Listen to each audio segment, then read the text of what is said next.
is here, and now we've got our champions for both the NCAA men's and women's. And the Masters is coming up. And Major League Baseball, too. Oh, and not to mention that the BCS is thinking about making a few changes to their system. And speaking of changes, the NFL has changed from uniforms made by Reebok to Nike. And the players who have tried them on for the unveiling say that not only will the aesthetics change. Well, not to mention, you know, the Nike jerseys are tighter and they use what they call a lockdown fit, making them harder to grasp. And I like to refer to it as what Seahawks safety Cam Chancellor calls it, as the shrink wrap fit. Well, you know, the Seahawks new kicks are so fresh, he can call it whatever he wants. The NFL has released its 65-game preseason schedule with an intriguing matchup in Week 2, putting the New York Giants up against the New York Jets. The NFL will also feature all 12 playoff teams from last year on national television. Some of the other matchups will include Peyton Manning taking on the 49ers and a Week 3 matchup that could feature Andrew Luck going against RG3. The Bowl Championship Series continues to look at changes that will help determine college football's national champion. The BCS leadership plans to meet April 24th through the 26th in Hollywood, Florida. While many on the outside are calling for a playoff, those supporting the BCS over the years have insisted that a playoff would devalue the regular season and negatively impact the traditional bowl games and player academics. Well, since we're speaking of collegiate athletics, I'd just like to take this time out to congratulate myself on correctly picking Kentucky to become the national champions this year. Congratulate you? I'll pass, but I would like to congratulate Kentucky and Coach Calipari, but I don't want to forget about our women's champions, Baylor. Yes, they deserve a big congratulations on their 40-0 season. That is the first time in history that a team has gone 40-0. Well, speaking of women, my favorite subject, Ginny Rometty could become the first female member of the Augusta National. As the current CEO of IBM, Rometty secured sponsorship with this year's Masters tournament. Since its founding in 1933, Augusta National has only had male members. However, the past 4 CEOs of IBM and the other 2 major sponsors, ExxonMobil and AT&T, were all male and are currently members of Augusta National. I think it's just ridiculous that after all this time, they still have never had a woman. Yes, since 1933. That means they've been without a woman in diversity for almost 80 years. I mean, Tiger's always there. I'm surprised he hasn't pushed harder. Over NFL history, we've seen former college basketball players make the switch to tight end. Now we'll get to see a rugby player attempt to make the same transition. The Jets have inked a deal with former U.S. national rugby player Hayden Smith. He, like Jimmy Graham and Antonio Gates, played college basketball before turning his focus to rugby. At 6'6", 265, he definitely has the size for the position, and we've seen Australian rules players transition to the NFL before as punters. But Smith's move will be a little bit different. Yeah, and now let's flash back for a second to December 14th. The biggest storyline in the sports world was the trade of Chris Paul to the Los Angeles Clippers, making Lob City as what we know it as today. One of the key components of the trade was shooting guard Eric Gordon. Well, Hornets fans haven't exactly had much of a chance to see him in action, as he's only played in 2 games before a knee injury sidelined him. And there hasn't exactly been a lot for Hornets fans to cheer about, since this season is pretty much in the tank. They shouldn't be cheering now either, as Eric Gordon has returned just in time to cost them ping pong balls in the upcoming NBA draft, which is not exactly good news. Well, the mailman delivered some good news to LSU this week as Karl Malone Jr. gave the Tigers coaching staff a verbal commitment. Well, Jamal, now I have a little bit of good and bad news myself. Oh, man, what's the bad news? Well, the bad news is we have to go to a break. Well, what's the good news? And the good news is when we return, we'll have your baseball expectations. Stay tuned. Hi, my name's CJ. A few years ago, my father became seriously ill. I did what I could do before he passed, but it took its toll. I lost my job, my house. I'm getting back on my feet, but I don't know when there'll be food on the table. How'd I do, CJ? We could be twins. Well, cousins, maybe. Play a role in ending hunger. Visit feedingamerica.org/hunger and find your local food bank.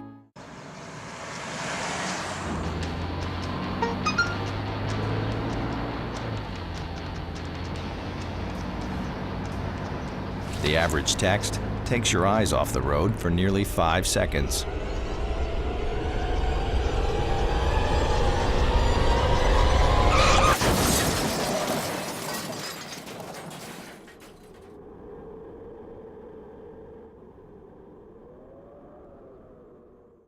Welcome back. MLB just had its opening day, so it's time for me to make my predictions for the season so far. So let's start off with the AL East.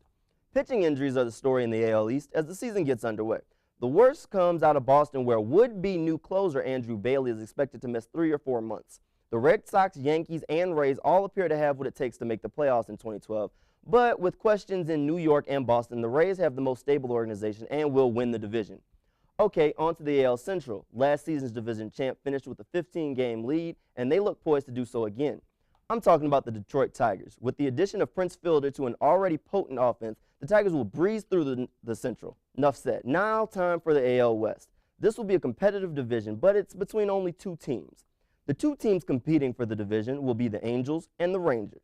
The Rangers have been a step ahead of the other 3 teams in the division for the past 2 seasons, but this figures to change with the Angels adding C.J. Wilson and Albert Pujols. And I think these additions will be just too much as they help the Angels capture the first division championship since 2009. Okay, on to the NL East. This is a division where every team has at least one major flaw.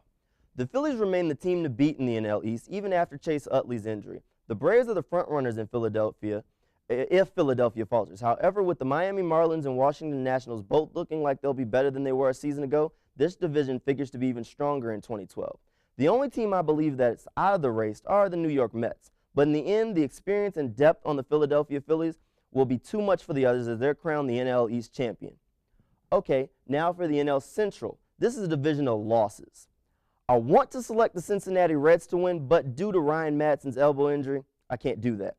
So I'll pick the St. Louis Cardinals to win. But does it really matter? Because come playoff time, they don't have a chance anyway. Now for my last division. The NL West looks like it'll be a 2-team race this season. The Diamondbacks surprised a lot of people last season by dethroning the Giants, and it doesn't look like they're going away in 2012 as their roster has too much young talent for the Giants to keep up with, meaning the Giants will be taking a backseat to Arizona for a 2nd year in a row. Those are my predictions, and I know some of them may seem wild, but that's the fun part about baseball. A team may come out of nowhere and prove me horribly wrong, but only time will tell. Remember, there are 162 games to play. We're going to go to a break, and when we come back, it'll be time for Hurry Up Offense. Stay tuned.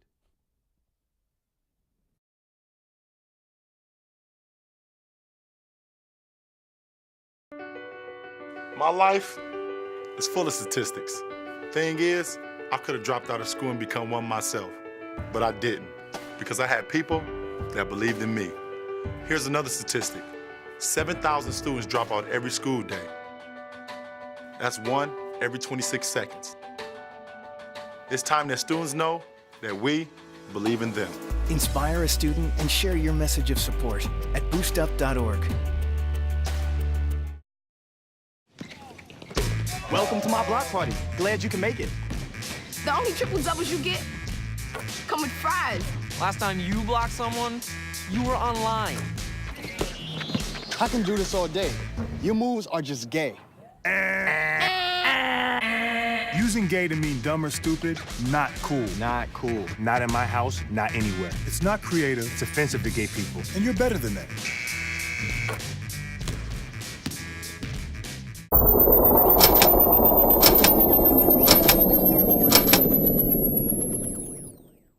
Welcome back to From the Press Box. It's time for Hurry Up Offense. So that means no pauses, no breaks, and no excuses.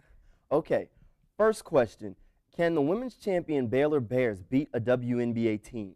They can beat the Sparks. They have a field goal percentage of 48, and the Sparks only have a field goal percentage of 45. They average 1 less turnover, which is 14, and the Sparks have 15.